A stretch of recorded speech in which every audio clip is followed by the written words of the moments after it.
Hej, idag är det den 11.11 och idag är en mirakeldag.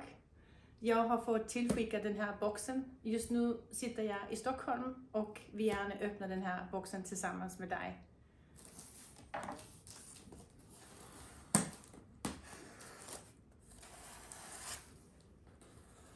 Jag vet vad det finns i den här lådan, men jag har inte sett innehållet än, så det ska bli jättespännande. Wow, kolla. Det här, det är Mirakelkur för själen.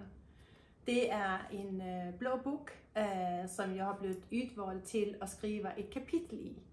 För jag har varit med om ett mirakel och det är det många andra som har också.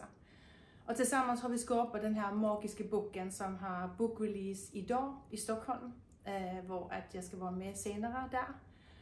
Samtidigt så håller jag och Michael en bokrelease för både den här boken och den gröna boken som han har skrivit i. Och det gör vi den 1 december från klockan 13 till klockan 15 i Ungdomens hus i Malmö. Så är du i Stockholm här idag så är du välkommen till Oscarsteatern. Är du inte där idag i Stockholm men kommer till Malmö så är du välkommen på bokrelease i Malmö den 1 december. Och är du ingenstans så är du jättegärna vill ta emot en sån här vacker fin bok och läsa om mirakler och få den signerad, så kan du skicka ett personligt meddelande till mig. Boken kostar 259 kronor plus frakt. Och som sagt, det har varit en resa för mig att skriva ett kapitel i den här boken.